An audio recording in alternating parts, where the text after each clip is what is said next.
What's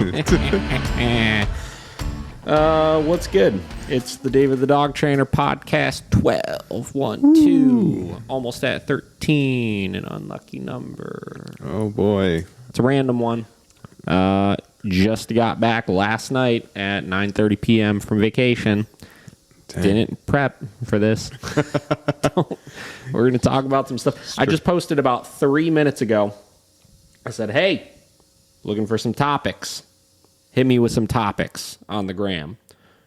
So we'll see what we get. Yeah, hopefully somebody bites on the bait, huh? Yeah, so now I got a couple in here that we can talk about, but, if we get some more, that'd be nice. That would be. Josh, what's new? You get some ice cubes there? Yeah, I got some ice. I need some ice water today. Feeling a little warm. No, man, this weekend was awful. It was awful. Let me tell you. Tell me. So Thursday, my girlfriend, she comes home. I think she has food poisoning. Uh-oh. Yeah, it's not good. No. I was like, well, I'll take care of you. Took a drink out of something she had, thinking it was just food poisoning. It was not. Friday. Was it? Oh, it was like a 24-hour bug. Uh-oh. Oh, yeah. Let me just say, Friday and Saturday, I have cleansed my body, and by Sunday, I was a new man. Hey, listen, those are the times they say you drop out like 10 pounds. The weight loss journey is a part of it. Yeah, it's not the way I would have done it, wanted to do it, but man, it definitely cleansed my body of all the toxins, let's say that. And yeah, and then right after that, I had to go straight down to Columbus for 3 days. What a great time to get sick. Yeah. During coronavirus and everything. Yeah. And then 2, just with everything going on. Yeah, you got places to be. You had to get out of town and stuff. Yeah, exactly. Like, I was on the brink of just saying, hey, I'm not going to be able to do this. And then it was like 1 o'clock. I took some Tylenol and I was like, good. I ate the first little bit of solid food in the first time in 3 days. And I said, let's do it. So yeah, I went down and filmed a Starbucks rebuild in the course of 3 days. Yeah. And got some Red Door barbecue. Oh, I'm so jealous of that. Dude, I had to send you a picture. I know. I was jealous. I saw it come through and I was like, I know what this is already. That's cool. I didn't know you were going to Columbus. Have you ever gotten mono before? Mm-hmm. Oof. I remember one time, this was probably like 2013, 2014, somewhere around there. I remember getting mono and it being the most just debilitatingly sick feeling I ever had in my life. Yeah. Like I was out for I think it was like 3 weeks. I think I was off work for like 2.5 weeks. Mm-hmm. And just couldn't even move. I had to go to the the emergency minute clinic a couple of times. One of the times they had to literally inject steroids into my neck because my throat was swelling closed. I couldn't even breathe or anything. Yeah, dude, it's terrible. Yeah, couldn't eat anything. I legitimately just shedding pounds by the second. It felt like.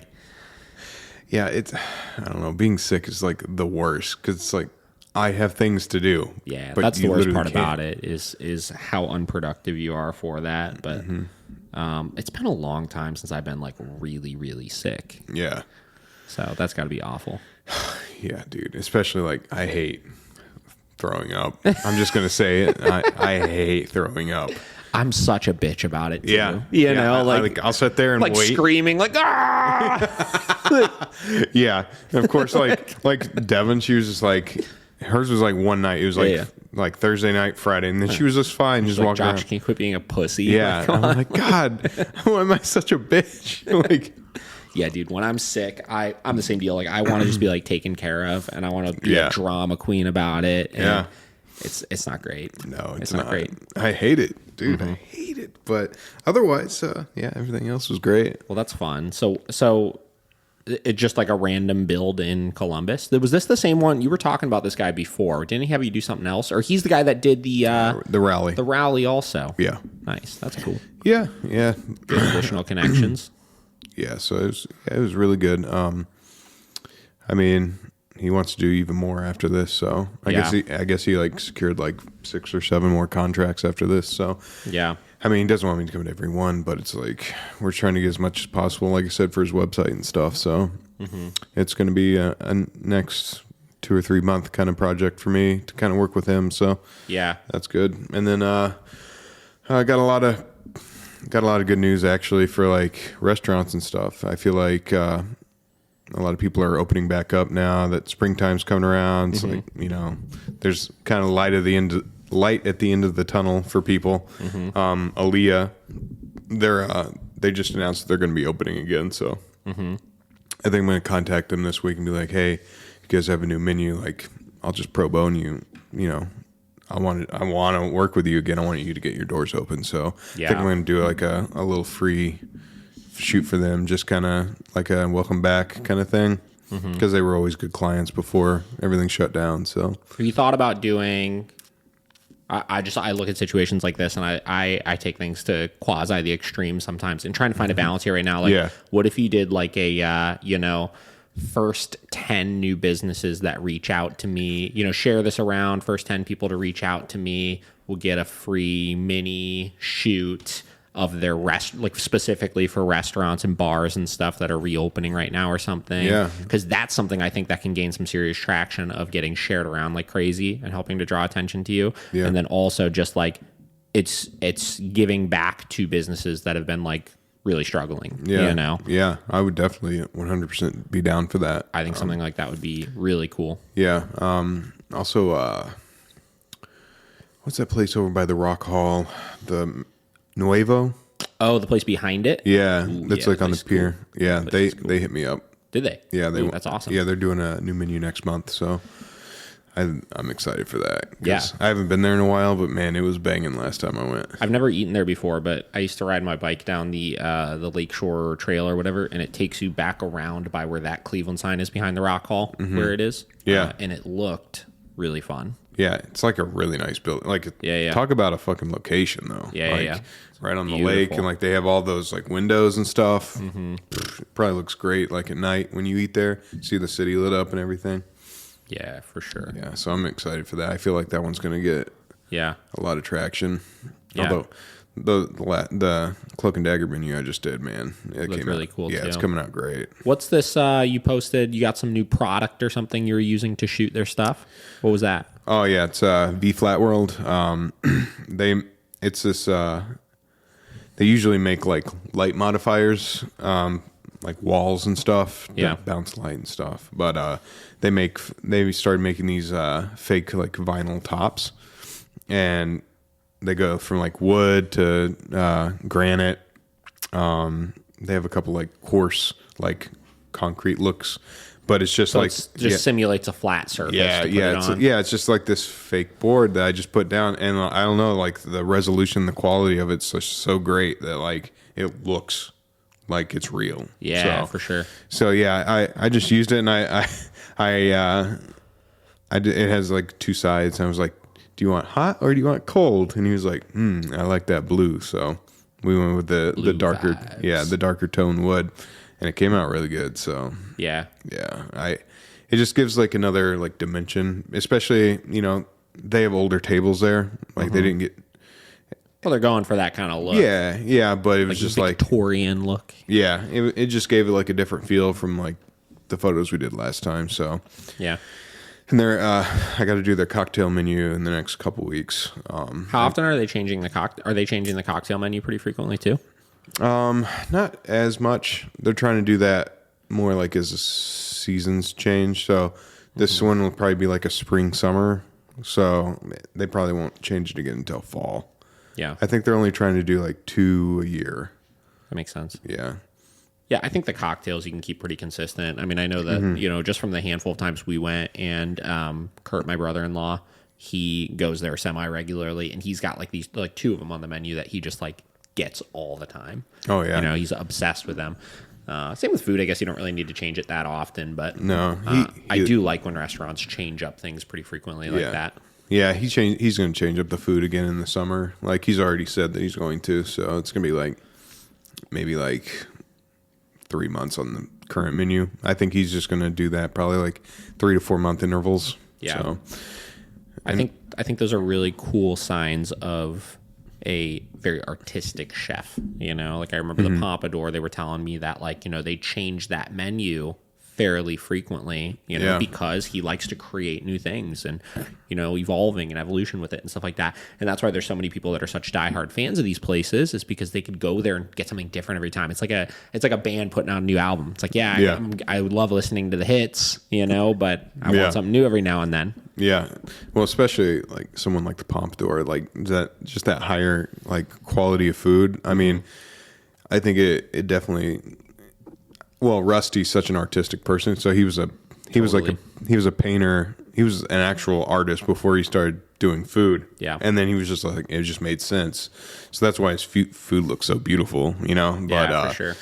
But I think he finds that fun and that challenge of taking local stuff that isn't available all the time and creating like a limited menu frequently. Yeah. It's just more of like a challenge and like a satisfaction for him than regular just putting out the same stuff every day. We've talked about this before, but like there's just something about like the whole experience and like that artistic approach to everything past just the actual food, right? The food can be delicious, but it's the whole experience. Like we just got back from Joshua Tree in Palm Springs, and not last night, the night before, what was that, Tuesday night, we went out to dinner at this place called Sandfish.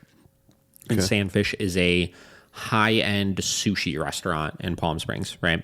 All right. So, and I didn't even realize this until we got there and they started telling us, but the owner of Sandfish, the head chef and the owner, he is one of currently the top 30 sushi chefs in the world right now. Wow. Like, okay. It's nice, right? Yeah. It's really nice, right? And we got the like the chef's tasting menu or whatever, which was, I think, 9 courses, I believe. Ooh, that's a lot. All super, super small stuff. You know what I mean? Like it was like course 1 was like this little kind of like salad mix. Then course 2 was these like cut up scallops on 2 little like oyster shell. You know what I mean? Like it's like bite-sized stuff, right? Yeah.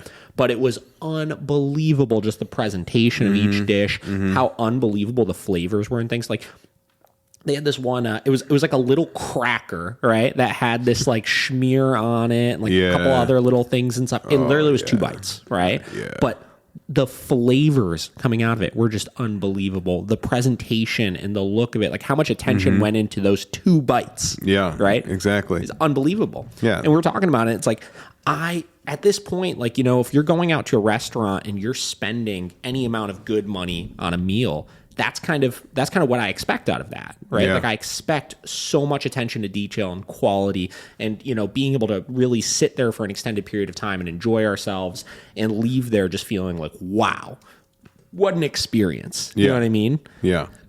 So it was really cool. Yeah. Well, when it comes to small bites like that and really, really high class, I mean, you just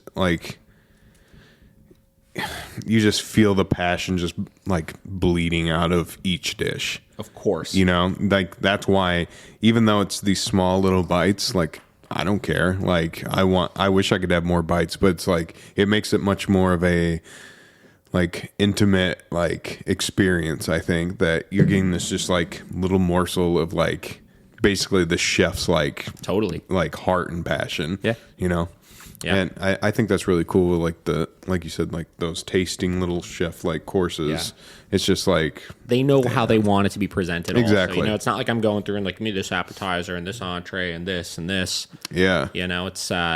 It's you could tell like this is the way they want you to eat all of this. Yeah. Right. Which is just sweet. Yeah. So yeah, what else did you do out there, man? Come on. It was pretty sweet. So we stayed for 3 nights in Joshua Tree. Yeah. In the national park. We went out there specifically for the engagement photos that we were having done by Drozdick Photography, which, oh my God, just literally knocked it out of the park. It was unbelievable. Yeah, I'm excited to see them. First off, it was just like such a great experience working with them. They were so cool. It's kind of a husband and wife situation. Yeah. And it's actually funny. The husband used to be in like hardcore bands back in the day and stuff. Oh, perfect. And, the wife was actually used to be a nurse as well. Oh. So it was like a carbon copy of like Kate and I. Yeah, felt like. Yeah, definitely. So it was super cool. They They currently are doing like a little bit of like a traveling trip where they're going to different national parks out west, and they're doing photo shoots at each one of them and kind of theming them after those national parks, which is so cool. That's tight. So, Joshua Tree, it's a big national park. They got a bunch of different types of scenery and locations and stuff like that. So we did, the night we got out there, we did a shoot and did, I think, 3 different spots throughout the park that night. The following morning, we did a sunrise. So we did sunset, sunrise, and same deal, did about 3 different spots throughout the park. And we wound up that first night we got out there, like hanging out with them for a little bit. And we hung out at this like pizza shop for a little bit, and next morning, same deal and stuff. So it was just a great experience working with them. We went out with Brittany and Sean, and designated some time to hiking and just exploring and stuff. And there's this restaurant out there called Pappy and Harriet's, dude. So good stuff. We talked about this. John Lennon. What's his face that was played that there place? before. Okay. Yeah. Or not John Lennon. Which one was it? Paul McCartney. That's it. Paul McCartney. So we ate there twice. And then we spent the last night in Palm Springs. Our flight actually got changed on us. So they gave us an extra night out there for free, which was pretty sweet. So it was good. It was relaxing. Where are those photographers? Where are they based from? Cleveland. They're from Cleveland? Oh, yeah. Okay. Yeah, they live out in Lyndhurst. They actually, it's funny. They live a block away from where I used to live. It's just ridiculous. Wow. Booking it and everything. Small world, huh? Yeah. So we did that. So it was pretty sweet. So it was a good trip. Glad to be back. I feel like we got back last night, and I feel like both of us were like laying in bed like, holy shit, we have so much stuff to do this week. Yeah. The only problem with vacations. Yeah. Oh, my God. So a lot of stuff to do. It's going to be a busy day, a busy week. Yeah, you got to go. You probably got to go straight to the shop after this, huh? Yeah, I actually have to go pick up Kate's car from the body shop now. So we got all sorts of car things. We've been getting everything done with them. So that's good. So that's about it. So anything else new to report? Nothing as fun as that. All right, guys. Well, we got random podcasts today. We're going to be jumping into lots of different topics today. I got a couple topics to discuss. I got a couple questions to answer. So we're going to start burning through these. So I have a question from... This was actually given February 23rd. So we missed this one. This one was asked while Tim was on the podcast. We didn't get around to getting it. So we're going to burn into it here. That was a rough time. So forgive us. All right. This question is from Alyssa Schutzer. Schutzer? The question is, household dogs with human resource guarding issues and tiny humans. You've mentioned before there's no reason for dogs to have access to newborns, which seems completely reasonable. But how do you prevent your dog from developing guarding with, say, your own young children who at some point are crawling and walking anywhere? I guess my question is, how do you begin to enforce boundaries to protect both dogs and tiny human? So I'm not entirely sure if this is being asked from the context of how do you stop the dog from guarding the children specifically or guarding things from the children. So I will try my best to answer it both ways here. So resource guarding in general, obviously, if you break it down at its core, it's a dog feels possessive over something of high value to them. So a lot of times we'll see this over toys, we'll see this over food, we'll see this over affection and people. And a lot of times that comes from those people being too soft to the dog and providing too much with nothing in return, right? So the dog winds up then seeing that person as simply a resource, right? It's something that provides fun things to them.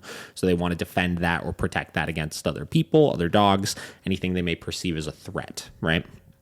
So in the context of, I would say what most people get concerned about with children is not necessarily that the dog will be guarding things towards the children. The biggest issue that I see is that the people think that the dog is going to guard the children themselves, right? And a lot of times that comes from providing the child and having it be this kind of come up and sniff it and say hi and lay next to the crib and do all these different types of things where the dog starts to feel like that resource is something that they possess and are more likely to guard it, right?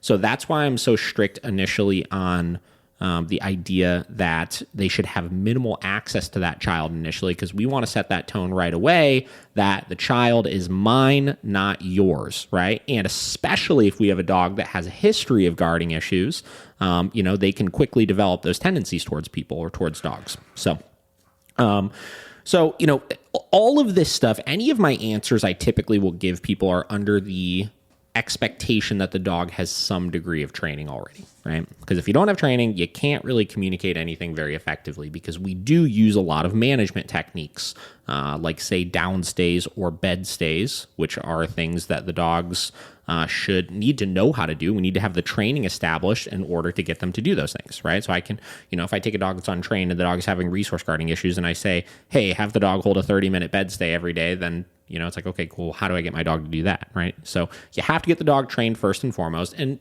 typically the training in itself helps to alleviate 90% of the problem once you do it properly, obviously, because you get your dog into a more compliant state of mind. You get them to a point where you could start to ask things out of them when they're in these types of states of mind and hold them accountable for those things. You could discipline them for things, et cetera, right? So first step, obviously make sure you have your dog trained. Second step, immediately upon bringing the baby into the home, you want to make sure that you're having the dog hold lots of bed stays, lots of down stays. You're making sure that you're implementing procedures where you're not even really allowing the dog to come up and sniff. You're creating clear boundaries for if you're sitting on the couch feeding the baby or hanging out with the baby or whatever it may be, the dog needs to be keeping a perimeter away from you, et cetera. Just make sure you're keeping in mind that we don't want contact right now, right? And you're going to do that until your dog stops feeling so much like... until they stop feeling so much like they have to be like on guard all the time around the child, right? Or they seem a little bit less interested, or they seem like they've hit the point where they're like, okay, cool, mom and dad aren't going to let me get close to this thing right now, right? From there, little by little, you start allowing privileges and you start allowing them to develop a relationship as one, the child is old enough to understand some boundaries themselves, and two, the dog is compliant enough in the presence around the child where you can clearly manage things as they pop up. Right now, all of this is under the assumption that the dog doesn't have any issues with people, right? Because if that's the case, you got a whole other slew of things that you want to work through in the meantime to make sure that when you go to start that introduction process, you're not going to have any big issues with it, right? Okay, so next question then is under the assumption that the dog is resource guarding things to your children, right? So your dog has a toy, a bone, whatever it may be, and as your child is walking around, the dog starts to guard those things in the presence of the child, right? So this one is obviously a little bit more serious and something you want to take more strictly. First step remains the same as the first side of the equation, right? No contact, making sure your dog is becoming neutralized to just having the child around, period, right? Because a lot of these guarding tendencies and stuff come from the dog being unsure of the person, the dog, whatever it may be, right? So you want to make sure that you're working through that. You want to make sure that you're doing all of your training related things, all of your maintenance related things. From there, you want to make sure that you're eliminating the resources first of all, right? So we're making sure food, toys, affection, none of it is laying around. You're still making sure the dog has minimal free time around the child. You're making sure that you're implementing a muzzle anytime the dog is out around the child if you're really that concerned that there's going to be a bite. But a lot of the resource guarding issues come from mutual respect, right? So that means that I'm not going to allow contact until the child can understand those boundaries with the dog still. That means that I need to make sure that the child understands they need to keep a perimeter around Fido or whoever it may be. We need to make sure that the dog is also keeping a perimeter around the child and they're learning to respect each other's space. Little by little, as trust starts to be developed, you start implementing the resources back into the mix. That means, if you've been feeding separate for the first 2 years of the child's life or year of the child's life or whatever it may be, that means that you little by little start allowing the dog to be fed, maybe not in the crate, but even then making sure the child is not in the space. And you just manage the situation as you need to, right? There's no magic solution to this kind of stuff. It just comes from being overly proactive about things, right? And that's actually like wrapping this into both of them together. Dogs and children, resource guarding issues, any of that kind of stuff. As long as you are always being overly proactive as opposed to giving too much trust to the dog too soon, 9 out of 10 times you're not going to see a lot of issues. A lot of people just go into these situations just like, fingers crossed, I'm not going to do anything, but I'm just going to hope that it goes well, right? Or fingers crossed, I'm just going to allow them to kind of figure it out with each other when it comes to the dogs and the children or the guests and the dog or whatever it may be. And they run into issues because they're just setting themselves up for failure. They're not doing anything to mitigate the situation. Where to this day, if I have guests come over my house or if I have one of my dogs and I take them to my parents' house while there's going to be young children there or something because my mom runs a child daycare service out of her house, I am always going the absolute extreme end of the spectrum where even though my dogs are great with children, I'm making sure that I'm making them hold down stays for the first, half hour that they're there. I'm making sure if the kids want to come over and pet the dog that I'm putting structure to it and I'm managing how it's being done. And I'm making sure that I'm ready to correct my dogs if they were to say jump or paw or do anything like that. And I'm always being prepared for these things so that I don't run into issues because of it. So that's the key with this is don't ever get too comfortable too quick, right? Like, bringing a baby into the house or a child or whatever it may be, when you have a dog, like that's a huge undertaking and that's something you have to take seriously no matter how good your dog is. And you have to understand that the dog's life is going to be changing for a long time as you introduce this child into your home, right? That doesn't just mean the first month, which I feel like a lot of people look so short term with this stuff. Yeah. That may mean the first 2 years until the dog is walking and talking. Your dog's routines are changing, right? Mm-hmm. And you got to be okay with that, and you got to be prepared to accept that, because I think that's why a lot of people will get rid of dogs when they have children, or they try to, a month before they have the child, ship their dog off to a board and train or something, because they don't do the pre-planning and understanding how big of a deal some of this stuff is going to be. Yeah. Do you feel like sometimes people, for lack of a better word, maybe even force the interactions sometimes? Yeah. They're like, "Oh, come here, come here, Fido," like, and try to force this interaction. I think that comes from, like we were just talking, I think it comes from people wanting this to be a short-term game. Yeah. Right? No different than, it's funny. We were talking with Michelle last podcast about how it gets so easy to get like jaded and like judgmental towards like clients and stuff like that, or towards like behavioral issues. And here's the thing, every single dog trainer in the history of dog trainers is guilty of this, right? But so when I was in Joshua Tree, I saw a interaction going down in one of the stores where some lady had this like shepherd husky mix thing, right? Okay. And this guy had this like little wiener dog, right? And I just saw, the guy was like wanting to like get his little wiener dog to like meet this dog, right? And you could tell the dog wanted nothing to do with it. Every time he would get close, the dog would like hide between his legs, and it got as far as like, as opposed to looking at that situation and first off being like, okay, cool, let's just not do the on-leash greetings, right? Yeah. Because it's just not a good idea. But whatever. People that are, say, uneducated to why that's important, right? You see something like that, and why can't we just look at it and say, this dog clearly doesn't want to interact with this dog right now. Yeah. He wasn't doing anything wrong. He wasn't aggressing or growling or doing anything. He's just like, nah, I'm going to go the other way, right? I don't want to meet this dog right now. But instead of just looking at that and looking at the obvious of, it's so simple. He doesn't want to meet him. We're just going to go the other way. Yeah. Oh, well, cool. Not a big deal. Nice to meet you. Bye, right?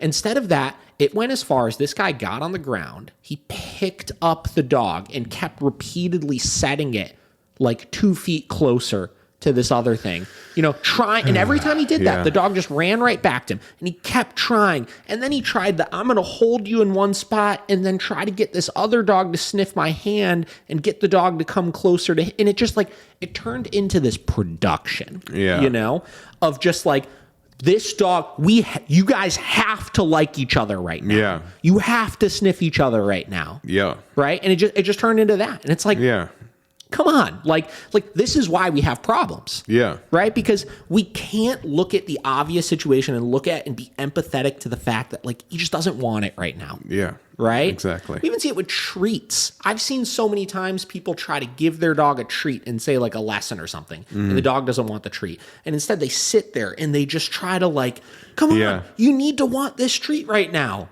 Right? You have to take it right now. Because in my mind, it's going to make you happy if you take this treat. So you have to take it right now. And you have to be happy right now. Right. And we just try to force these things on the dog as opposed to just like understand that sometimes dogs get in states of mind. And we're getting on a tangent here right now. This is kind of, I'll divert this back in a minute. But, as opposed to sometimes dogs get in a state of mind where they get overwhelmed by something or they get uncomfortable by something, and they need to just like be able to internalize and process those emotions and figure out exactly what it is that they're feeling and exactly why they're feeling it. And it's our job at that point to let them do it and give them just very clear information to help guide them through the correct choices, right? Because that's the key. The key is not that we don't make the dog scared, or the key is not that the dog has to be happy all the time, or that the dog is never going to experience, sadness or whatever, anything like that. The key is that training allows us to, when the dog feels those emotions that they don't understand, the training allows us to be able to coach them through the appropriate responses to those things. You know what I mean? Yeah. And I don't think people understand / realize that, Yeah. And it's just insane when I see stuff like that. So going back to the dogs and the babies, is we look at this as, I need to socialize my dog, and I need to make sure that over the course of 2 minutes, my dog is good with this thing, right? In our mind, that interaction on the street between the two dogs, this should be a positive. My dog has developed a new relationship with another dog. Yeah. We bring the baby into the house. My dog has developed a relationship with the new baby right now. Yeah. We have an aggressive dog, and we bring a guest into the house, right? Boom. My dog should be able to socialize and develop a relationship with this person, as opposed to understanding how much time that develops. Yep. Or how much time that takes, I should say, takes, right? We've talked about this before from the context of us out on the street, the quick interaction at Starbucks of saying hi to some person. Yep. Does that mean we're socialized and best friends with that person? No. Versus our coworkers that we've worked with for the last 2 years, that, after a year and a half of working with them, one of them invites you out to go get drinks after, and then you start to develop that relationship, right? It takes time, and it's okay that it takes time for that, right? Exactly. And we have to, we love humanizing things with dogs, obviously. We have to understand that you can look at those things kind of humanizing, right? And if you do it, it's going to give you a better understanding of things as a whole, I think. Yeah. Right? I believe that.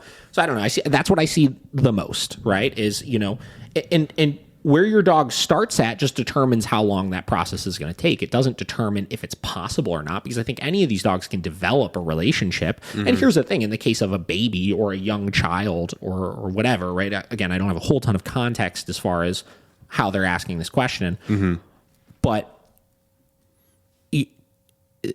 I've never, the process can be quicker in those cases because they don't go away, right? If your dog is living in the house with that child or that person or whatever it may be, they're going to more quickly develop the relationship, but you still have to understand that no matter where the dog's at on the spectrum, that just determines how much time it's going to take. If they're over here and they're really, really bad, right, then they have to go all the way from here to like, I'm just neutral, to then I have a relationship, where if they just start neutral, it's going to be less time, right? So, that's question number 1. That was a good one, though. Thoughts on that, Josh?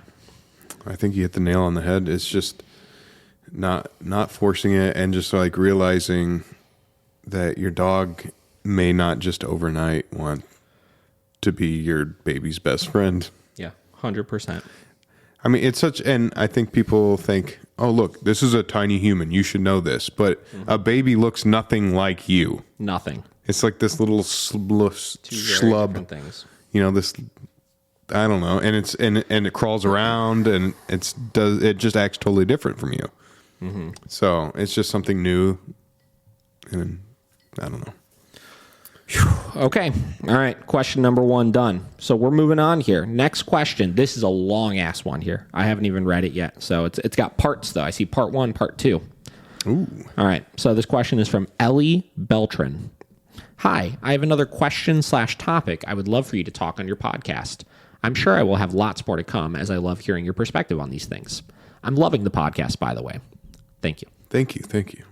I've been a vet tech at the same small animal clinic for 3 years now. I have many issues with the way we are taught to restrain dogs, etc., but I would like to focus on nail trims. Many dogs come in already fearful of nail trims, and I unfortunately witness coworkers using lots of restraint, often involving multiple people and sometimes pinning the dog on its side, and it makes the dog more aversive and difficult to handle each time it comes back to our office. I used one of your nail trim videos on my own pity and was able to trim all of his nails within the first 5 to 10 minute session, and it has only gotten better each time. I have extended your technique to some of our dog patients that come in for pedicures with great success. A few clients even specifically requested me. Sorry for the long message. Feel free to paraphrase. Basically, I'm specifically requested because supposedly no one else is able to do pedicures on these types of dogs. I have some pushback from some of the vets I work with. They will give me a disapproving look or tell me to let go of the foot as soon as the dog starts to throw a little fit, which, as you know, sets back the entire process. At this point, I will generally only use your nail technique if there's an empty exam room available for me to be alone with the dog. Do you have any advice for helping vets understand and come around to this nail trim technique? Alternative ways to restrain in general at the vet clinic. Whew. This is a loaded one. That's part one. Yeah. She also sent me a video. I don't know what this video is, but we'll probably watch it here in a minute. Should we just go through part one first? Yeah, part two is basically the video and asking my opinion on it. Okay. So let's talk. This is a loaded question here, right? This is a good one though. This is like a longtime supporter kind of coming out to ask you. So first off, I'm very happy that you've found success in using the technique, right? And here's the thing. So the hard situation you're in right now is the fact that you're working for a vet, right? Now, I am not here to bash vets. I'm not here to say all vets are bad because obviously they're medical professionals. I go to them when I have medical related issues with my dog, right? Because I don't know anything about that kind of stuff. My problem with a lot of vets is that a lot of vets unfortunately put themselves in a position where they think they're dog trainers, right? They want to be giving training advice. They want to think that they know how to work through certain behavioral issues that they frankly have no understanding of the deeper understanding of why, right? Because that's the important thing with any sort of training is you need to be able to look at anything that you're doing, right? From a training standpoint or a behavioral standpoint, and you need to be able to ask the question, why am I doing this? And why is this going to work or help, right? And a lot of that comes down to understanding the learning theory behind the things that you're doing. A lot of that comes down to understanding the techniques that you're implementing on a deep level, having had success of doing that multiple times. And the problem is a lot of vets look at things black and white of either we're just doing positive only training because vet behaviorists say that it's the correct way to do it and anything else is wrong, but that doesn't understand the why, right? Or they go into it with the expectation of if what I'm doing isn't working, my baseline knowledge of dog training, then it's a behavioral issue. So we're going to medicate the dog, right? Or sorry, I should say it's a medical neurological issue. We're going to medicate the dog, right? So here's the thing. So the fact that they're giving you these looks, and we're going to break down the why behind why my method works here in a minute, just so that I could explain very clearly why it works better than what they're currently doing. The big thing you need to keep in mind here is that the restraint is happening either way, right? I was literally just told that in this message here that sometimes takes multiple vet technicians. They're pinning the dog on the side. They're doing all of these things. And I've seen it before. I've seen it in grooming salons. I've seen it with people that, are trying to do nails, like clients and stuff like that have no clue how to do it. When I first got my very first dog, I remember Vera, when we tried to do her nails the very first time we got her, same deal. It was a two-person job. One person is basically bear hugging her. Other person's got the clippers and is trying to do it, right?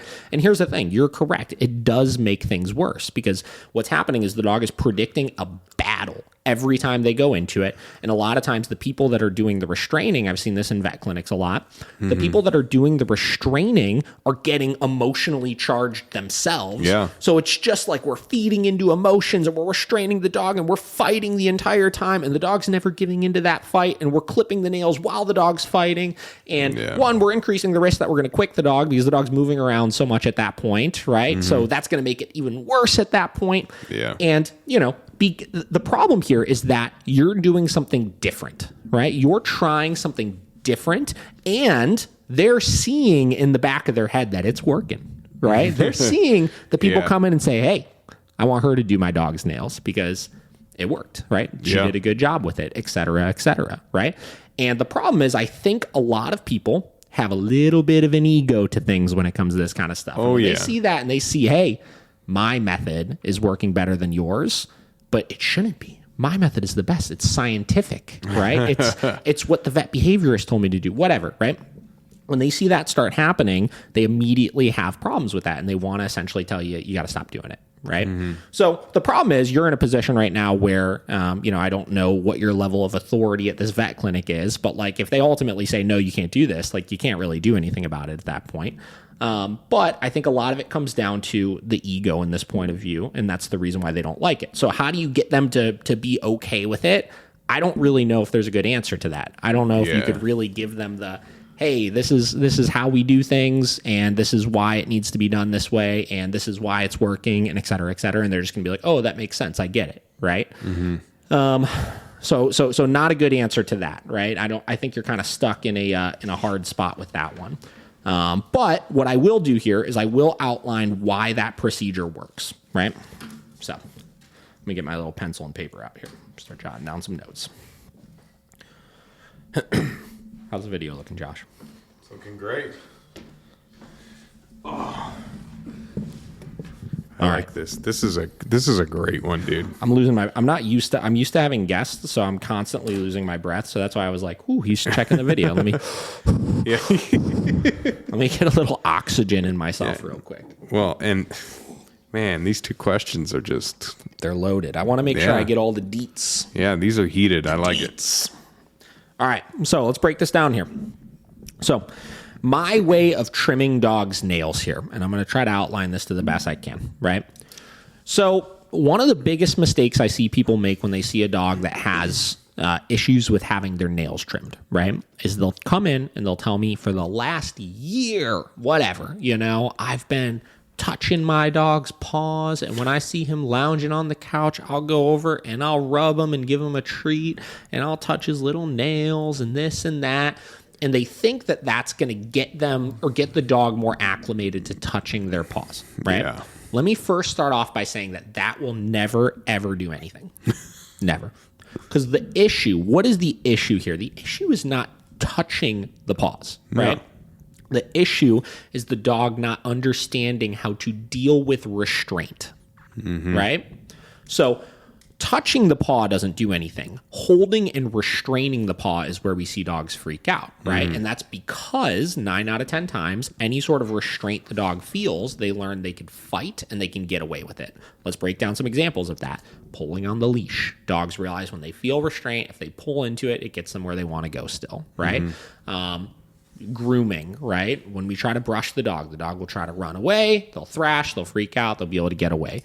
Doing dog's nails, the best example of it. We go to hold the paw. We go to restrain it. The second the dog starts fighting and flailing, we let go and we stop, right? At the vet, we fight or we grab the dog to try to hold him, right? The dog thrashes, growls, does this, does that. The vet stops, or they bring somebody else in to try to restrain the dog more, and then they just do it while the dog is fighting. So the first step here, before we even think about doing the dog's nails or pulling out the tool or anything, is we have to get the dog accustomed to being restrained and start reinforcing that not fighting is actually what works in this case. And you could do this with or without food. I tend to do it without because I think that grooming related things, handling related things are just givens and ways of life the dog has to be okay with, right? So step number 1, what I want everybody to do with their dog. I'm talking to the world right now, Josh. This is going to be a good one. This is how you do your dog's nails the David the Dog Trainer way. Okay. I'm going to come out with a book, The David the Dog Trainer Way. The Good Dog Way. The Caesar Way. Everybody's got a goddamn way. Yeah. I got one now, too. This is the David the Dog Trainer way. All right. So I want everybody to put your dog on a leash. Attach it to a collar the dog cannot slip out of. Don't do a prong collar. It doesn't need to be a prong collar with this. Don't do a martingale or a slip collar will be more than enough, right? Get you a nice little chair, something comfortable with some legs. Okay. Take your leash. Put your leash handle under one of the legs. What that does is that immediately puts you in a position where the dog will not be able to run away from you, right? Boom, eliminating some of the fight, right? Second thing I want you to do, get your Dremel. I prefer a Dremel. If you want to do clippers, you can, but I prefer a Dremel. Do the Dremel. Throw the nail clippers away. Get a Dremel. Get a Dremel. Clippers got to go. Yeah. They got to go. Get them out of here. Get them out of here. Clippers are not great. Okay, so it is so unbelievably easy to cut your dog's nail too short with the clippers and then have them bleed all over your house and then to make the process worse the next time. It's so easy to do that. I've done it numerous times when I first started clipping nails. I've done it to my own dogs. The Dremel is virtually impossible to do that with, so just get yourself a Dremel. All right, so leash handle under the leg. Sit there, get yourself comfortable. Next thing I want you to do, grab one of your dog's paws, right? 2 hands, grab it. Hold on nice and tight because your dog, especially if it's a big dog. I've done this with some very large dogs before, and it tests your strength. Let me tell you. Grab the paw. You're going to hold the paw at your center of gravity right by your belly button, and you're just going to hold on tight. And what's going to happen is the dog is probably going to pull away. They'll start flailing around. They'll be a huge drama queen because they're typically used to that working. Some dogs are easy with this, right? And here's what you're going to do. You're going to hold it. You're not going to let go no matter what. And the second that you feel the dog stop fighting, you're going to loosen up. That doesn't mean let go. You still want to hold on tight, but you want to loosen up and you want to give way to the pressure as the dog does. This is the same shit as teaching leash pressure. Pressure and release, right? You're holding pressure, the dog fights, applying tension, and they learn that as they loosen up, we actively loosen up, right? So they learn how to give way to restraint, right? Do that with every single one of your dog's paws until it's nice and smooth. If you want to add a reward in, like I said, you're more than welcome to.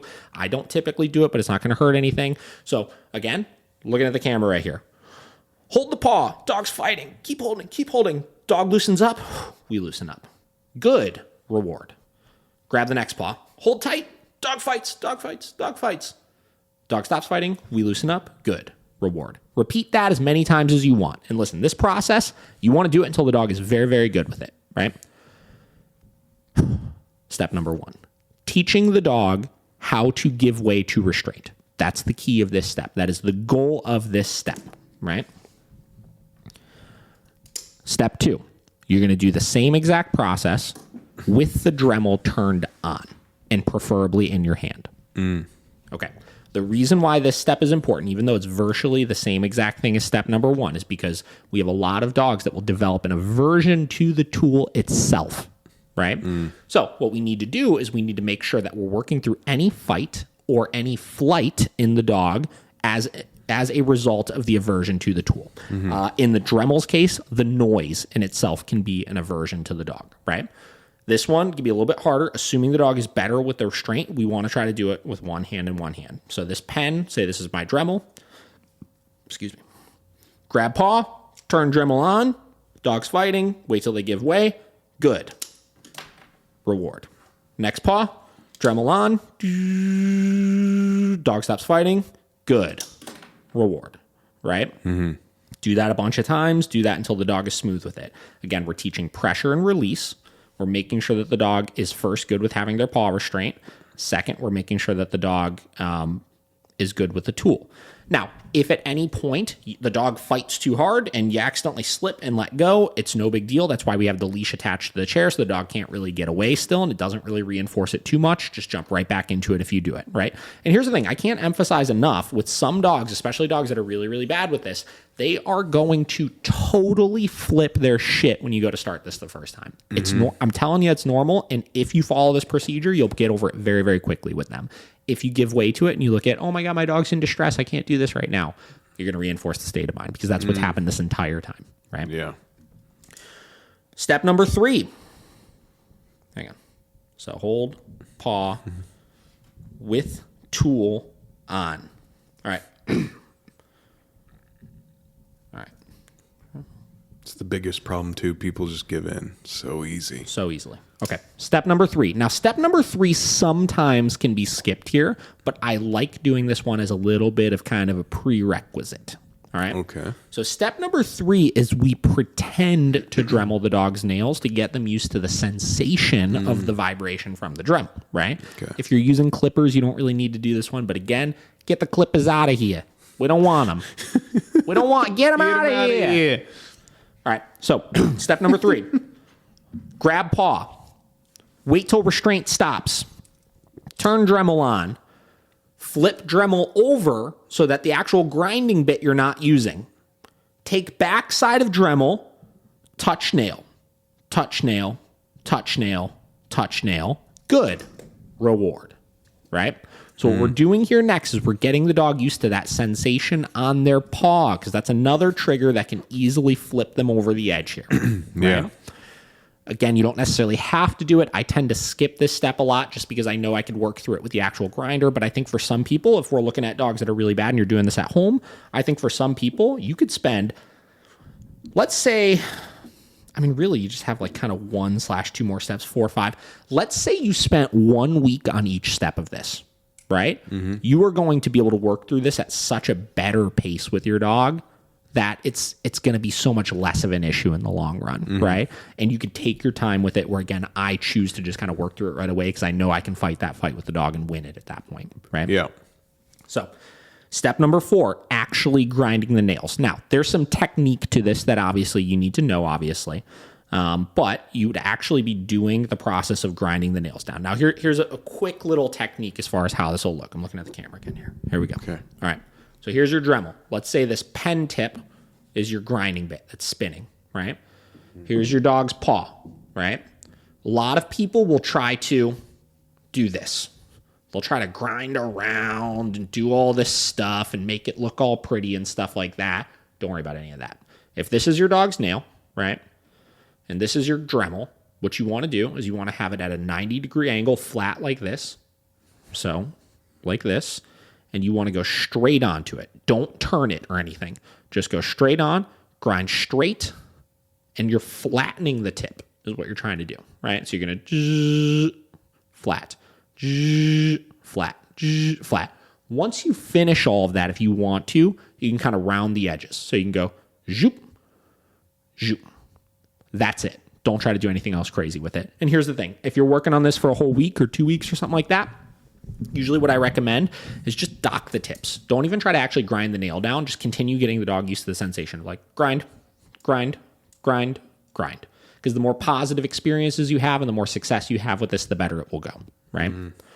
So the key with all of this here is the restraint of the paw and getting the dog used to that. The reason why it works is because we're fighting the fight and we're doing the restraint under the assumption that we're teaching the dog how to avoid the fight. Right? That's the reason why it works, and that's the reason why everything else works past that, because it all builds on that, where we're just teaching the dog how to handle restraint in an appropriate way with additional stressors or distractions going on, right? Yeah. One other tip, when you're grinding the nail, if you try to do it without any sort of kind of support, it's going to flop around like crazy when you're trying to grind it. So usually what I do is I'll take my thumb, and if this is the nail, I'll rest my thumb on the back side of it right there so that when I grind, I could push against it like that, and the nail's not flopping around everywhere, so you get a nice clean grind. Then I let go, next one. Then I let go, next one. Right? So that's the process. I mean, it's a simple approach. Right? There's nothing complicated with it. It's very, very simple as long as you follow these steps appropriately and take your time with each one of them. And I've seen some really, really, really, really challenging dogs work through this process very, very quickly. Cliff, remember Cliff? Remember how bad that dog is first nails? Yeah. This was a proud moment for me right here. So Cliff, for the last year, basically, has been, I can only do his nails because he throws such a little hissy fit over it. He's just like such a little drama queen. Screams, flails, will like defecate like every time you do them and stuff just because he's scared and whatever. Yeah. The other day was the first time that somebody else, so Sarah, did his nails 100% herself. Wow. I didn't even know what was happening. I was upstairs. I think I was doing a lesson, and she came up and she was just like, "Oh yeah, I did Cliff's nails. You don't have to do them today." And I was like you did them a lot. I was like, I didn't hear anything. I didn't hear him making noises. Like there was no scene or no production. So she was able to get them done. So that was really awesome. But any of these dogs can work through this kind of stuff. The only things you need to keep in mind is if you have any sort of bite risk dog, you want to take your time with that. You want to make sure you're using a muzzle if needed. You know, there are some dogs that you will need to apply corrections for certain things. So 90% of the dogs, when we go to do the nails, it's a flight response that we're dealing with. The dog is trying to get away or run away, right? Or just scared or whatever it may be. Yep. There are some dogs that will act out aggressively and they will fight as opposed to flight. And for some of those dogs, you have to correct for some of that stuff, right? So we have some training established first. If the dog is severely trying to bite at our hand or bite at the Dremel or whatever it may be, sometimes you have to inhibit that response first before you go to start this process. But those dogs are much fewer and further in between where you don't have to worry about that quite as much, right? So that's kind of my process of working through this. I mean, like I said, it's very straightforward. You just have to take your time with the process. You know, like I said, going back to your question here, the disapproving looks, the vet's not liking it, this, that. Again, I think all of that is an ego issue, and there's only so much you could do about it. The best thing you could do is continue to build a reputation, right? And if they at least allow you to do it and just disapprove of it, keep doing a good job with it, right? Keep showing that it's working. And at some point, they're going to have to... I don't think anybody can be so egotistical that if they really realize that your method is working so much better than every single other dog's that they're going to be like, no, we can't do that, right? Yeah. So keep doing it and don't try to force it on them, right? And also don't try to tell them why what they're doing is wrong, because that could tap into that ego a little bit. People don't like that. Just continue showing that what you're doing is working, right? And they should come around to it eventually, right? Did I outline that? Do you have any questions on that? No, I think you did a great job on that one. All right. So part 2 of the question, I was explaining your nail trim technique to one of the vets at the clinic, and she completely disagreed with it. She said she recommends this Sophia Yin technique to any client who asks for advice on nail trims. I try to have an open mind, but this video kind of smells of BS to me. Have you ever tried this different technique or know of any trainers who successfully use it? Well, I don't know this, but the fact that it already says Dr. Sophia Yin leads me to believe that it's probably bullshit because it's probably a vet behaviorist. All right, let's watch it here. See what we got. Okay, hang on. All right, aggressive for toenail trim. It says, produced by Sophia Yin, DVM, Ask Dr. Yin, from Low Stress Handling, Restraint and Behavior Modification book and DVD. Oh, yeah. Okay. Ooh, it has so here's the thing. 4.75 on... Oh, do you have it? Yeah, I'm looking up the book right now. Okay. So here's the thing. So first thoughts already here. So there is a big movement going on in vet clinics right now called, I believe, fear-free vet care. So fear-free vet care. I don't know that much about it. So I'll do a little bit of research on it for the next podcast. But my understanding is that they're trying to figure out ways where they don't stress the dog out as much, and they essentially work the dog through these fears in a non-contact sort of way, right? Now, that's great in theory and all, but again, we've already broken down the issue with the nail trims here. So let's see what we got here. Video is starting. All right, so 5, counter conditioning to grooming, refined version. This dog doesn't like having his toenails trimmed. So first off, already, restraint. Yep. Hold. So anybody that says, so you're already telling me this is a stress-free way of doing this process, but we're already seeing that the dog is being restrained. Yeah. All right. We'll take a few minutes to counter condition him. First, I give him treats without handling him in order to change his emotional state. Now that he's happy, we can start the desensitization and counter conditioning. Is he happy though? Then you're just going to feel his feet while I'm giving treats. Okay. So go ahead. The assistant should wait until the dog's occupied with eating before she starts handling, and then stop handling right before the dog finishes the treat. This way, the dog's attention is focused on the food the entire time he's being handled, which lessens the likelihood. So just that he touching might paws, bite not the restraining. So I bet you what's going to happen here. Let me take a guess here. And I could be completely wrong by this. I bet you what's going to happen. This is going to be very similar to, so another common way we'll see people trim nails, which listen, if it works, great, right? The problem is distracting a dog is very different from teaching them how to actually handle the emotions behind this, right? Yeah. What I think is going to happen here is she's going to sit there and pump this dog full of treats, and that they're going to go to clip the nails with ever actually really holding on to the paw or restraining the paw, right? And if that's the case, we'll discuss why I think that is inappropriate. That our timing is off the first several times, and then we get our teamwork down better. Our goal is to always keep the handling at the right level, so Same the dog deal. doesn't even seem to notice that he's being Touching the handled. paw, feeding treats, just distracting the dog from touching the paw. Still completely After repeating restraining one the step dog a by the number of collar right times, now. we move to the next step. In this case, the next Tapping step the is that feet my with the assistant clippers. taps his foot with the clippers. Yep. Okay, go ahead. Let's see what it looks like.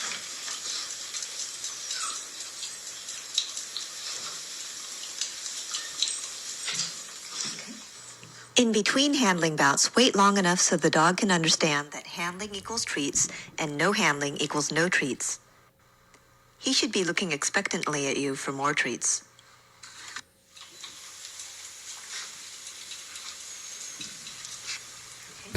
Placing The assistant clippers now over puts the nail. clippers over the nail, but doesn't clip. Stop. Yeah. Now, I want to break down here real quick. They're doing the exact same steps that I just outlined. Yeah. So first, touching the paw. In my case, I did holding the paw to actually deal with the problem, right? Hold paw with the tool on. Second thing they did was touching the paw with the nail clippers. Obviously, they're not using a Dremel right now, which is virtually the same thing. So what they're doing is they're then going from just touching of the paws to the aversion to the tool touching the paws. Third step here is pretending to clip the nails. Third step here, Dremel with vibration, pretending to Dremel the nails. Yep. And then they're going to clip. Okay.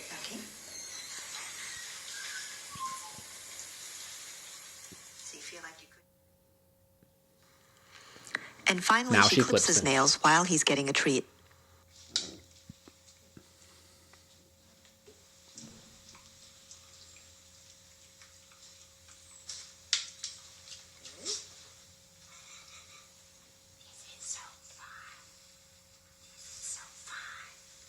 Very fun. Yeah. Same deal. Restraining the dog This still. dog doesn't even Pumping seem the to dog notice. full of treats. He's having a good experience, so on the next visit, he'll be even better. That's about it. This entire counter conditioning and toenail trim process has only taken 4 minutes. Okay. So here's the thing. So first off, let's outline the fact that it's literally the same fucking process is what I do. Yeah. Right? Now, this goes back to one topic here, though. Well, two things, right? One, you have to have a highly food motivated dog to even consider doing something like that. Yeah. Right? Which is fine, right? Like, again, we talked about utilizing treats and stuff. The problem is here, they're using the treats as a bribe, not as a reward. Yeah. Right? Exactly. If that hand wasn't pumped full of rewards right there, the dog would still be freaking out. Now, listen, if it gets you to the point where you can cut your dog's nails and you have an effective way to do it, that's all that matters. The problem is it doesn't work through the issue of this dog's I would bet you anything this dog has aggression issues outside of nail trimming because its issue is being handled, its issue is being restrained, and its issue is having things done to it that it doesn't like. Right? Yep. You can counter condition all day long, but once the problem is you're never going to shift things. And like we just talked about, get the dog into the state of mind of, I'm never going to be scared. I'm never going to be fearful of things. I'm never going to be this. What happens when one day you don't have treats and you need to be able to do that, and then the dog gets nervous or spooked by whatever it is that you're doing, and since you've never worked through the root of the problem, which is coaching the dog through how to handle stressors and how to handle these outside fears and stuff like that, they start aggressing again, right? You can't do anything about it, right? So that's the reason why I work through things my way and why you'll see things be better and better and better each time is because we don't have the perfect world situation of just being able to utilize food all the time and to spend 9 years doing this and to do this and to avoid the stressors forever and stuff. We need to head on work through the problem of this stuff. So I'm not saying this video is BS because the process, like I said, is broken down in a clear way here. The problem is they haven't fixed anything yet because all they're doing is distracting the dog so that they can do the nails. The dog isn't even really aware of the fact of what's being done to him because he's too distracted by the fact that food is being pumped into my mouth right now, right? So it's a fine line you have to play on where I want to change the dog's perception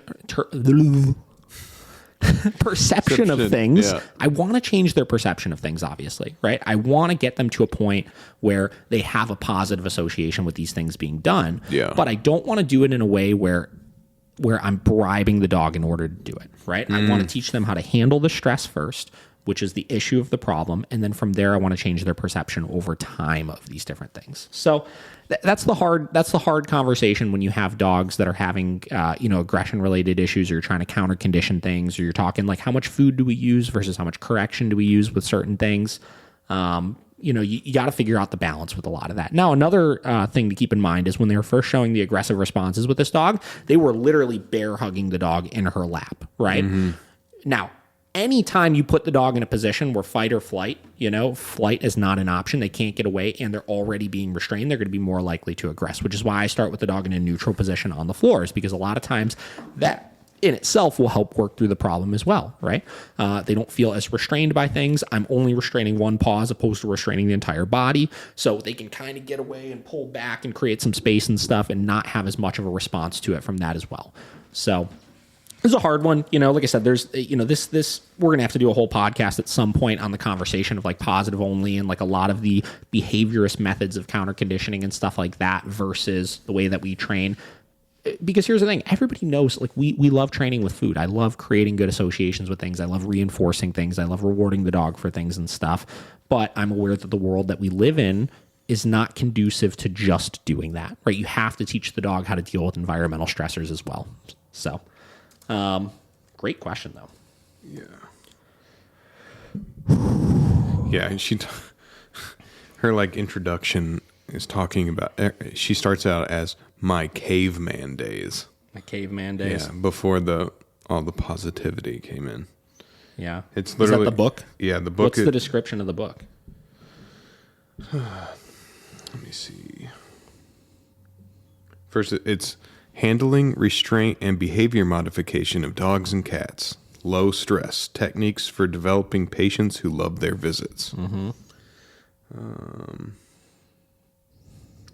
Yeah, my caveman days. From high school through my first years as a veterinarian, the Milan-like methods of forcing pets to bend to my will so that I could be the boss and teach them to behave guided my interactions with unruly animals in the veterinary hospital.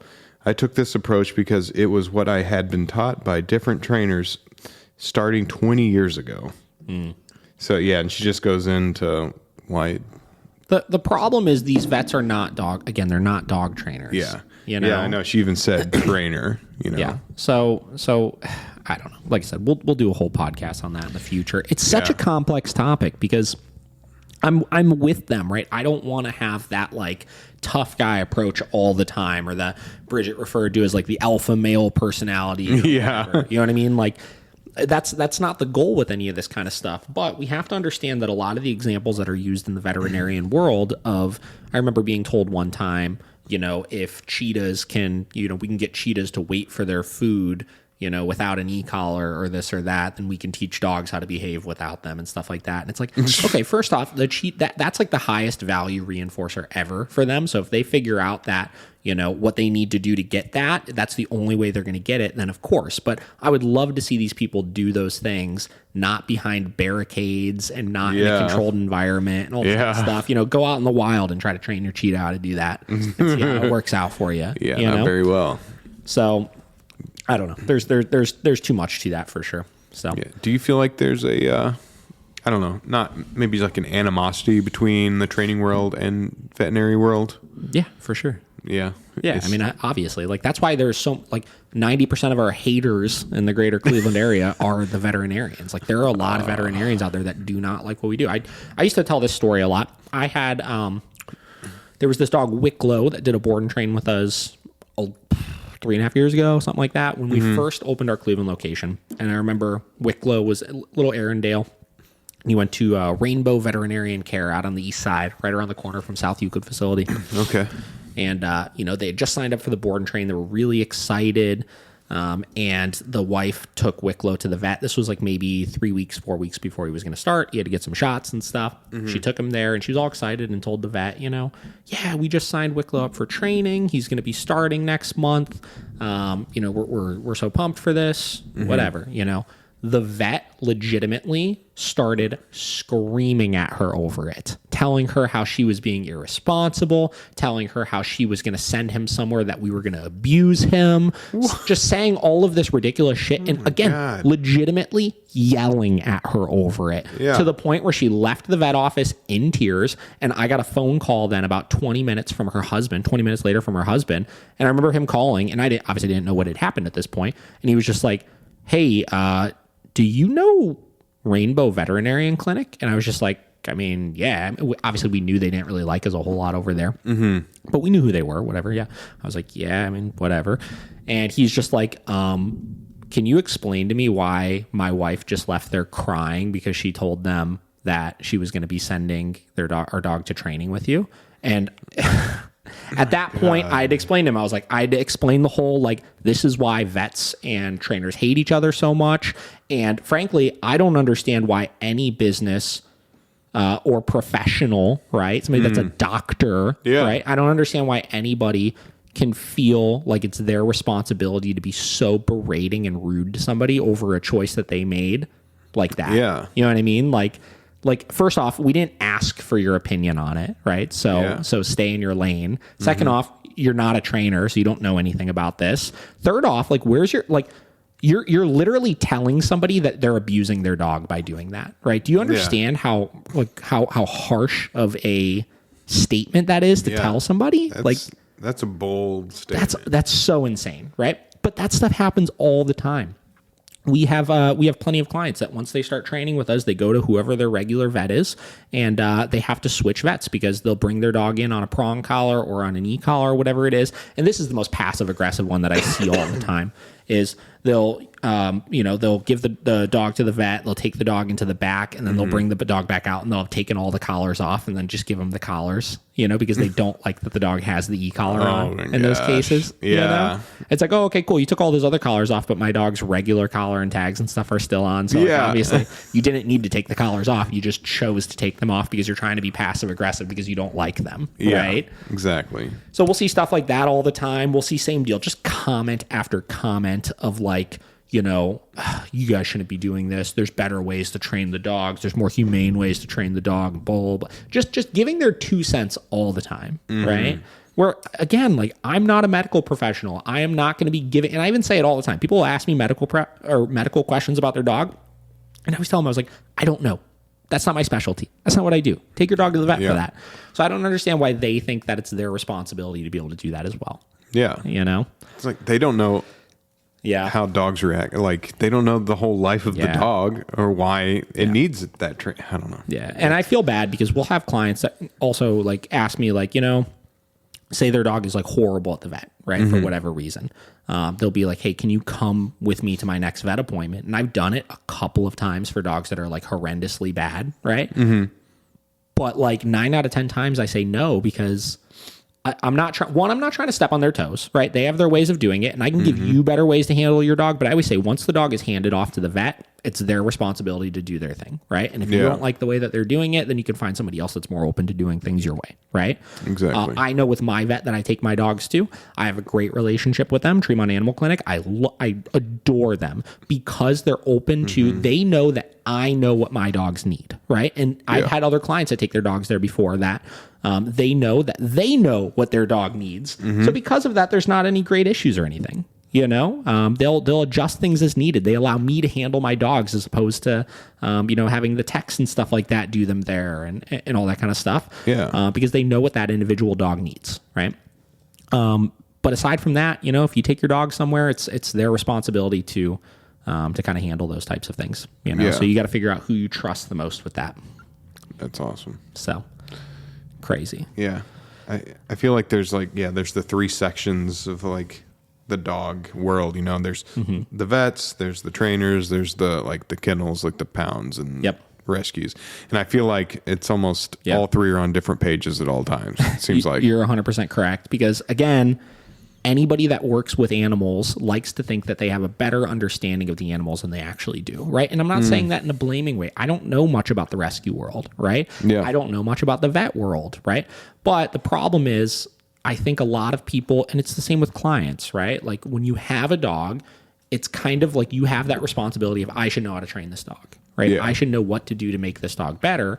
But the problem is they don't have the experience in having done it repeatedly, where that's what we do. That's what we specialize in, right? So no different than I'm no expert in rehoming dogs or, caring for them or helping to rehabilitate them from a medical standpoint of, when a rescue gets in an emaciated dog and they need to go through the process of like putting muscle and fat on the dog and like getting them up to like healthy speed and stuff, where vets know how to work through surgical procedures and medications and things like that, I don't know those types of things because I don't do those things every day. Yeah.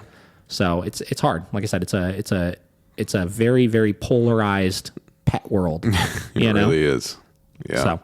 So tough stuff here. So that's going to lead us into last topic here that we're going to wrap up on here.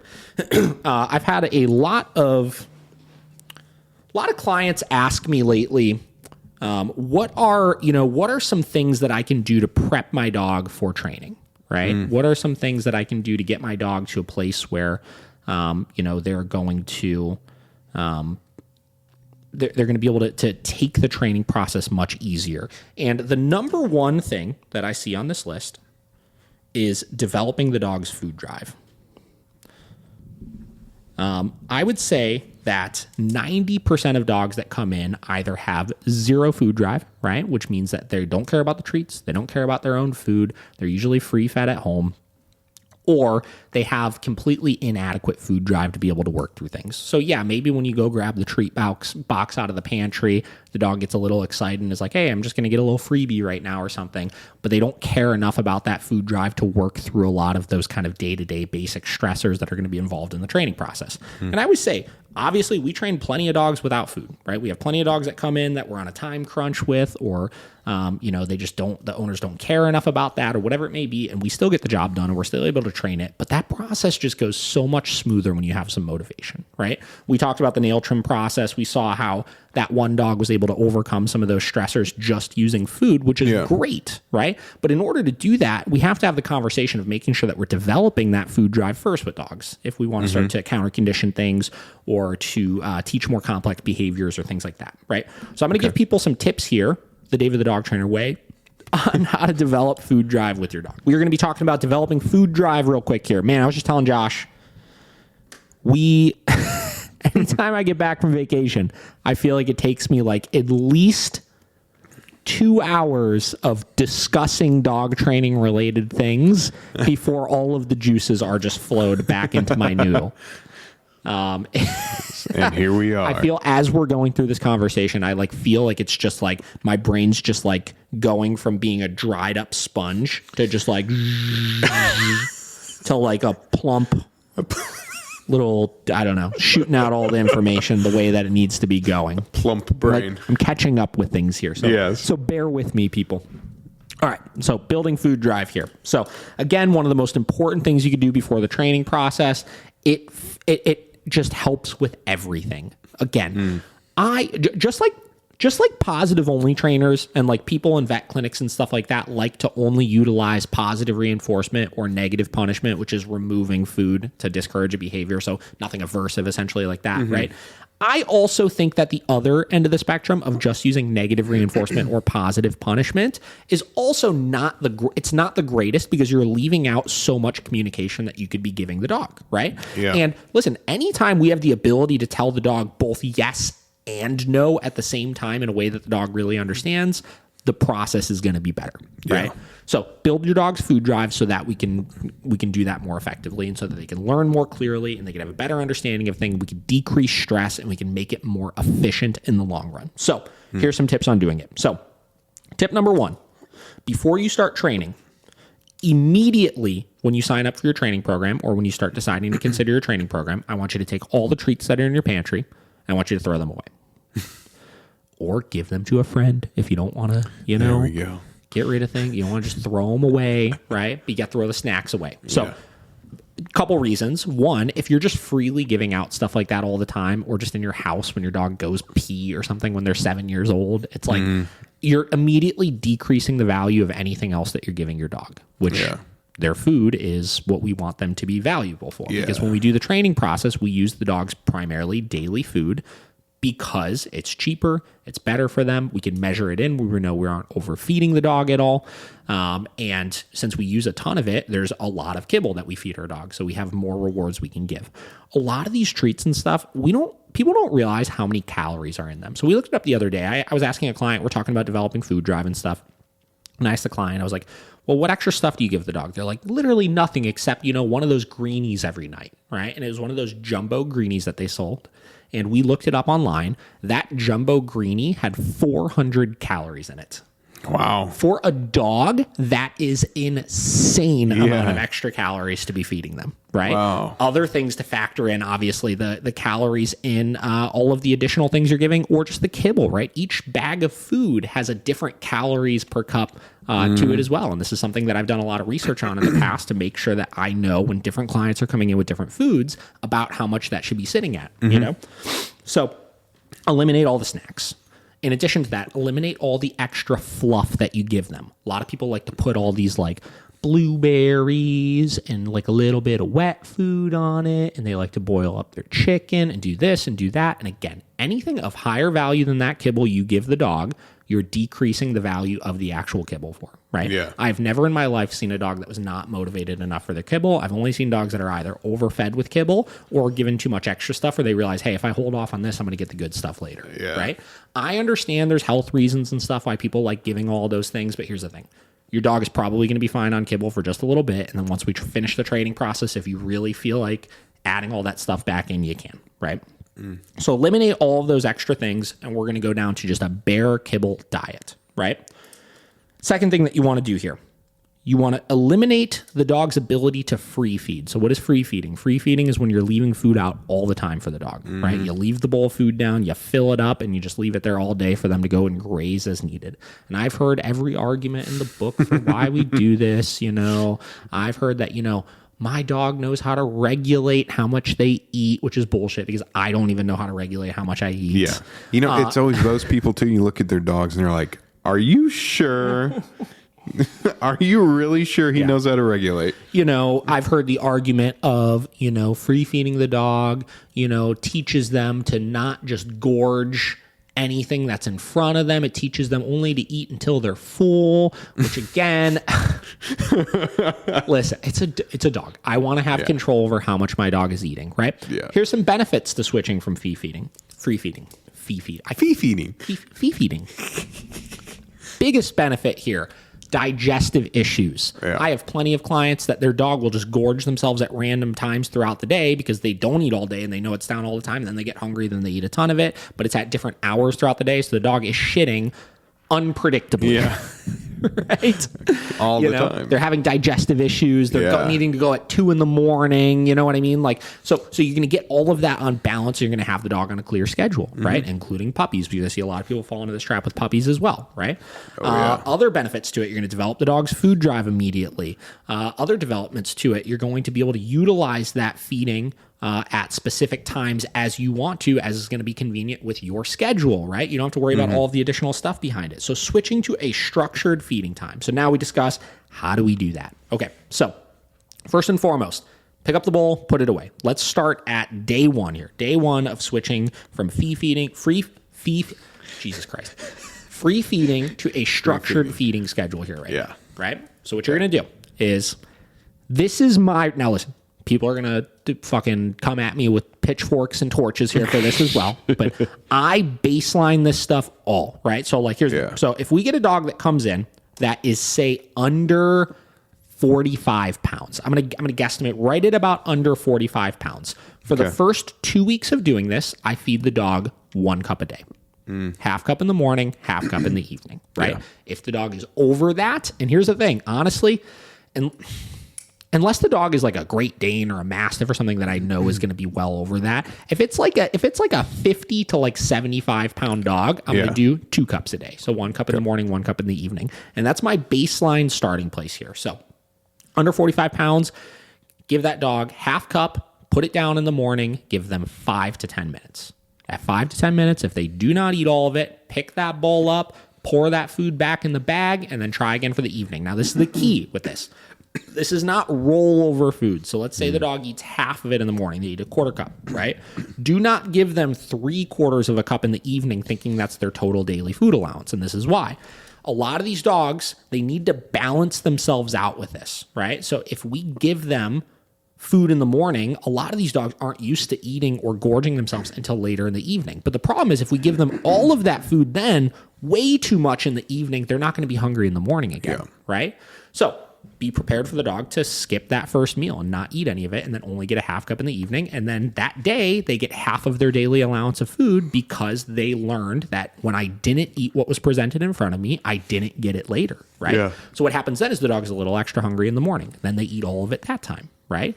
Then it starts to balance out. Then they eat all of it in the evening. And sometimes this takes maybe 3 days, 4 days to fully balance out, but you have to stay strict with it. And you have to make adjustments as needed with it, right? So usually what I do then is I take it on a week-by-week basis. I see after that first week, did I adjust it enough where the dog's food drive is high enough, right? If I did not, if the dog is still leaving food in the bowl or whatever, then I have to cut it back a little bit more, right? So whatever it was, usually maybe I'll take a quarter cup out total from what that daily allowance would be. And then I would try it again in a week and I'd see where we are at. And what I'm looking for is I'm looking for that dog to be pretty ravenous over the food without them dropping too much weight. And when I say dropping too much weight, I mean dropping past a healthy amount of weight, because a lot of these dogs need to lose a little weight anyways, right?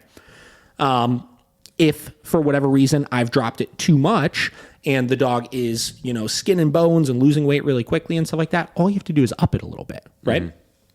And as long as you make those adjustments, it's a very simple process. You just got to give the dog a little bit of time to balance out to that feeding process. Don't be nervous or scared that he seems hungry all the time, because that's the point.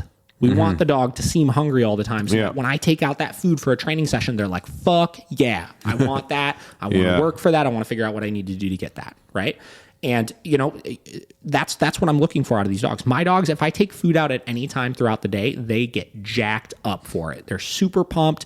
They know exactly what it means, and they'll basically do anything for that. And because of that, I've worked through the process in a way with their training where I don't need to use as many corrections for things, because they're more eager to do the work for me. So that's the benefit of building the food drive and getting them to a point where you could use that throughout the training.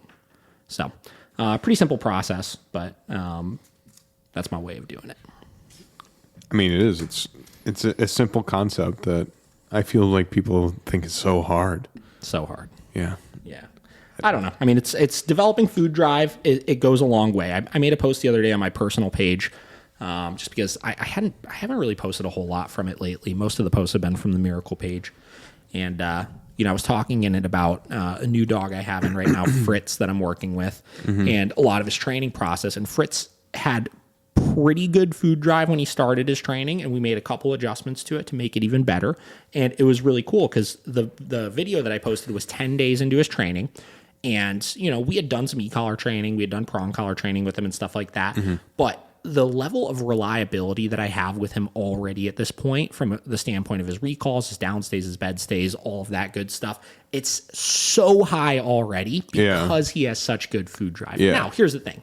Like I said, I've given him corrections here and there for things and stuff, but they've been very few and far between, because he has a more clear understanding of what I want him to do. So when I add in those corrections for what I don't want him to do, it's much more understood. He can retain them much quicker, and we don't have the additional fallout of after I give that correction, it takes like 20 minutes of working with him to kind of rebuild him back up into it, Yeah. So those are the benefits of developing that food drive. And it's like, okay, cool. You got to ask yourself at some point, because some people, like I said, I don't know what it is about the food drive conversation, but some people get really, really, really stressed out about that. They're like, oh my God, they feel like they're starving their dog, or they feel like they're being so cruel to them through it, or whatever it may be. But you got to ask yourself, it's like, okay, cool. Do I want to have my dog a little bit extra hungry throughout the day so that they're going to be able to work through some of this stuff and my training process is going to be nice and smooth? Or do I want to have to be hammering my dog over stuff all the time and using really high corrections and this and that to avoid doing that? It's like, listen, like I said, it's your choice ultimately, right? Yeah. Like, I prefer developing food drive because I don't think that the dog is going to have a lot of fallout and stuff from it. But some people would rather just not go through that process with their dog, and these are the internal choices that I feel like every owner has to kind of abide by with a lot of this kind of stuff. Yeah, so. I mean, I'm guilty of it, because Devin was the one. She was like, listen, Bender's a small cattle dog, but she's like, sure, half a cup of food in the morning, half a cup of food at night. That's it. Yeah. I'm like, are you sure? I'm like, are you sure? It does. Listen, there's some, and here's the thing, swinging back to this again, the bag of food, a lot of people like to, it's not even necessarily people's fault because they go off of the bag of food, all the treats and stuff, that's your fault. But a lot of people will overfeed just the amount of kibble because, the bag of food just says 25 to 35 pounds should get this much, 35 to 45 pounds should get this much, et cetera, et cetera. But the problem is that doesn't factor in any additional shit, right? It doesn't factor in the age of the dog. It doesn't factor in the activity level of the dog. It doesn't factor in the breed of the dog. And all three of those individual things are going to lead to a completely different calorie intake that the dog actually needs, or how much they burn, or how fast their metabolism works, or any of that kind of stuff. In addition to that, a lot of people will go off of their dog's current weight as opposed to their dog's healthy weight they should be at, right? So if the dog is 65 pounds but should actually be 45 pounds, if you're feeding them the amount it says for 65 pounds, they're going to continue increasing in weight because they're taking in more calories than they are burning. That's true. That's true. So you got to factor those things in as well. And then the last thing I tell everybody is dog food companies want to sell dog food. So they are going to say higher than what it actually should be. Yeah. So, and then, there are certain amounts like the type of food that I feed my dogs. I feed Purina Pro Plan Sport Formula, and it's a very, very high calorie dense food, right? It's, I think, like 200 calories higher per cup than most dog foods on the market. So because of that, my dogs eat significantly less than they would if they were on another food. And sometimes, I'll fill up that bowl and it's like, it doesn't look like very much, and you give it to them and it's like, it's fine though. Like I know that it's appropriate for them, right? Because I go off of the dog. I go off of, are they increasing in weight? Are they decreasing in weight? Or are they staying consistent to where they're at? And then I make adjustments from there as I need to. Yeah. And even with my dogs, I'll be somewhat fluid about it throughout the year. Like in summertime, if we're doing more walks and more hikes and this and that, sometimes I'll increase that a little bit. Maybe instead of 2 cups total a day, I do 2.5 or 2.25 or something like that. You know what I mean? Like I'll fluctuate it based on if I start noticing it's like they're a lot more active, they might be dropping a little bit of weight and stuff.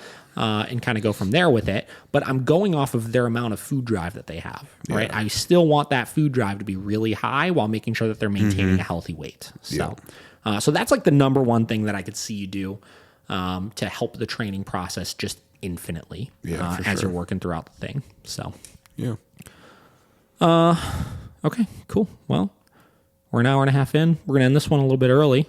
Random podcast, couple questions, couple topics. It was a good one. Yeah. Still flowed great. Couple good questions. It's like you never went on vacation. We'll see. We'll see how next week goes. Yeah. Next week should be fun. I think I have some cool stuff lined up for the next one. Cool stuff. I like that. Bear with our random ones in between. Continue asking questions. At any point, if you have questions, shoot me a DM, and we will make sure we get those answered on here for y'all.